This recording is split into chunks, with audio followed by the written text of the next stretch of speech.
అందరికీ నమస్తే భయ్య. ఇంకా టీవీకే పార్టీ గెలిచింది. విజయానికైతే అన్నీ తొలగిపోయిన అడ్డంకులనే. విజయన్న ఎలక్షన్లో పోటీ చేసినప్పటి నుంచి గెలిచే వరకు, అంటే సీఎంగా సంతకం చేసే వరకు ఒకటే విమర్శలు, ఒకటే అబ్బాబ్బాబ్బా కుక్కల అరుపులు. అసలు ఏం చెప్పాలో ఏం తిట్టాలో నాకేం అర్థం కావట్లే. చెప్పడానికి మాట రావట్లే, తిట్టడానికి నోరు రావట్లే. ఎందుకు పోయి ఇంత కడుపు మంట అందరికీ నాకు అర్థం కాదు. ఇప్పుడు అతను అక్కడెక్కడో తమిళనాడులో ముఖ్యమంత్రి అయితే, ఇక్కడ తెలుగు వాళ్ళు చాలామంది ఒకటే బూతులు, ఒకటే కామెంట్లు. అతను చూసుమను, ఇతను చూడమను, మా ఊళ్ళో గ్రేటు, మా సినిమా హీరోలు గ్రేటు, మా నాయకులు గ్రేటు. ఏంది ఇది అబ్బా. ఇంకా మొత్తానికైతే అన్నీ క్లియర్ అయిపోయినాయి. ఇంకా ఎక్కడ నోళ్ళు అక్కడ మూసుకుపోయినాయి. ఇంకా మొత్తానికి మన విజయాన్ని టీవీకి పార్టీ గెలిచాడు, సాధించాడు. దీన్ని బట్టి నేను చెప్పేదల్లా ఒకటే ఇక్కడ అర్థం ఏంటంటే, మనం ఇన్స్పిరేషన్ తీసుకోవాలన్నమాట ఇట్లాంటివి. అంటే ఇప్పుడు అతను పార్టీ పెట్టాడు, ఎన్ని విమర్శలు వచ్చినా, ఎన్ని రకాలుగా మాట్లాడినా చివరికి గెలిచి చూపించాడు.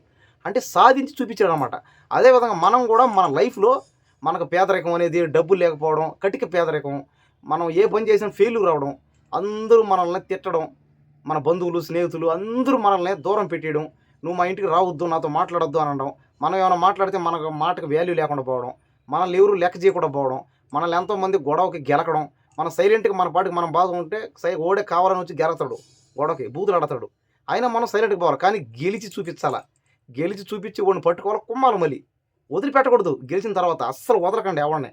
కానీ గెలిచి చూపించాలి, అది బాధ. ఇప్పుడు విజయ్ అన్న ఇంతకుముందు అన్న వాళ్ళు ఎవరైనా గెలికారన్నా నోరు తెరిచినా కూడా వాళ్ళని వేసి కుమ్మతాడు ఇంక లోపల. అవును కదా. కాబట్టి ఏంటంటే గెలిచే వరకు సైలెంట్గా ఉందాం. నేను చెప్పేదల్లా అదే, అంతేగాని అంతమించి నేను ఇంకేం చెప్పట్లే. అంతేగాని టీవీకి పట్టి అది ఇది నేనేం చెప్పను. నేను ఒక మనిషి గురించి ఇన్స్పిరేషన్గా తీసుకొని మనం ఏం నేర్చుకోవాలో చెప్తాను అంతే. నాకు తెలిసినంత వరకు అయితే ఇదే భయ. మనం అతని నుంచి ఇన్స్పిరేషన్ తీసుకోవాలి. మనం చేసే పనిని కూడా కష్టపడి సాధించాలి. అంతేగాని ఓడు అన్నాడు, ఈడు అన్నాడు, ఇప్పుడు కామెంట్లు, దీని కూడా కామెంట్లు అనమాట. నీ వల్ల కాదు, నీ చేత కాదు, నువ్వేమైనా పెద్ద సినిమా హీరోవే, నువ్వెవడో మాకు చెప్పడానికి, నీ బతికేంత నీకే తినడానికి దిక్కు లేదు, పైగా నువ్వు చేసేదంతా ఓవర్ యాక్షన్. నన్ను ఏం చేయమంటావు చెప్పు. నేను ఎట్ట చెప్పి ఇంకా నేనేం మాట్లాడినా ఓవర్ యాక్షన్, నీది బాగలేదు, నువ్వు సినిమా హీరో కాలేవు, నువ్వు కమెడియన్కి కాలేవు. అదే అంటే మొన్న ఒకడు అంటాడు, నీకు అంత సీన్ లేదు, నువ్వెన్ని చేసినా నీకు ఒక అమ్మాయి పడదు. అవన్నీ అవసరం, అవన్నీ నేను అడిగానా? పైగా ఒకటే బూతులు, పైగా ఆ పార్టీ ఈ పార్టీ అది ఇదే. నిజంగా పార్టీ పెట్టినోడు ఏం చేస్తాడు చెప్పండి? ప్రజలకి మంచి చేద్దామన్నోడే పార్టీ పెడతాడు.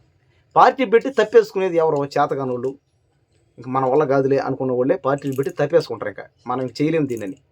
ఇంకోటి ఏంటంటే, ఎలాగలా గెలవాలి అన్న వాళ్ళు ఉంటారు కొంతమంది. ఎలాగైనా సరే గెలవాలని వాళ్ళతో పోయి జాయిన్ అయిపోదాం, వీళ్ళతో జాయిన్ అయిపోదాం, ఏదో ఒకటి వస్తుంది కదా, ఎంతో డబ్బు వస్తుంది కదా, ఏదో ఒకటి చేయచ్చులే అనుకుని అలా పోతారు. కానీ కొంతమంది పారు, మొండి పట్టుదల. కొంతమంది ఏం చేస్తారంటే, విజయన్న లాంటి వాళ్ళు మనమే గెలవాలి, మనమే సాధించాలి, ప్రజలు మన మీద నమ్మకం పెట్టుకున్నారు, మనం వెళ్ళాలి, వాళ్ళ నమ్మకాన్ని ఒమ్ము చేయకూడదు. ఇంకోటి ఏంటంటే, ప్రజలు ఖచ్చితంగా మనకు సపోర్ట్ చేస్తారు. ప్రజలకు కావాల్సింది న్యాయం జరగాలని, ఉచిత విద్య, ఉచిత వైద్యం, ఉచిత న్యాయం కావాలన్నదే మన విజయన్న కోరిక అనమాట. విజయన్న అన్ని సినిమాలు చెప్పేది కూడా అది. ఇప్పుడు దాదాపు పాత సినిమాలు తీసేస్తే కొత్తగా ఒక 5-6 ఏళ్ళు 10 ఏళ్ళ నుంచి కూడా సినిమాలు చేసే ప్రతి సినిమాలో ఉచిత న్యాయం, ఉచిత విద్య, ఉచిత వైద్యం, ఈ 3 పేదవాళ్ళకి ఇస్తే ఖచ్చితంగా వాళ్ళు డెవలప్మెంట్ అవుతారని చెప్పినోడే మన విజయన్న. కాబట్టి ఇంకా విజయన్న అయితే ఎవరు ఇంకా ఆపలేరు. కాబట్టి ఇంకా చూద్దాం ఏమవుద్దో. మన చేతులు ఏమీ లేదు కదా. ఇక ముఖ్యమంత్రి అన్న చేసాడు, పైగా 10 లక్షల కోట్లు అప్పు ఉందంట. దాన్ని ఎలా తీరస్తాడో చూద్దాం. పైగా పథకాలు కూడా చాలా ఉన్నాయి, ఉచిత పథకాలే పెట్టాడని. అవి పేదవాళ్ళకి అంతే ఇంకా హ్యాపీ. ఆ పథకాలన్నీ 10 మంది పేదవాళ్ళు ఉపయోగించుకుంటే మనసు శాంతిగా ఉంటుంది, మనసు చాలా సంతోషంగా ఉంటుంది. నాలాంటి పేదవాళ్ళు, మాలాంటి పేదవాళ్ళందరూ మా వాళ్ళే కదా, నా వాళ్ళే పేదవాళ్ళందరూ. నేను పేదవాడినే, నేను ఉన్నోడినే. పైన చూడు రేకులు, కింద చూస్తే తాటాకులు, ఏమీ లేదు ఇక్కడ. కాబట్టి విజయానికైతే ఆల్ ద బెస్ట్. అన్న ఖచ్చితంగా రాష్ట్రాన్ని డెవలప్మెంట్ చేయాలి. విజయాన్నకి నేను అభిమానం అవడానికి కారణంలో ఒకటే ఏంటంటే, ఒంటరిగా పార్టీ పెట్టింది కాకుండా గెలిచి చూపించాడు. పైగా ఈ రోజుల్లో సినిమా వాళ్ళు గెలవడం చాలా కష్టం. పెద్ద పెద్ద సినిమా హీరోలు వల్లే గల. 1 ఎంజీఆర్ గారు, 2 ఎన్టీఆర్ గారు, తర్వాత మన విజయన్న. ఇంకెవరో వాళ్ళ సాధ్యం కాలేదు.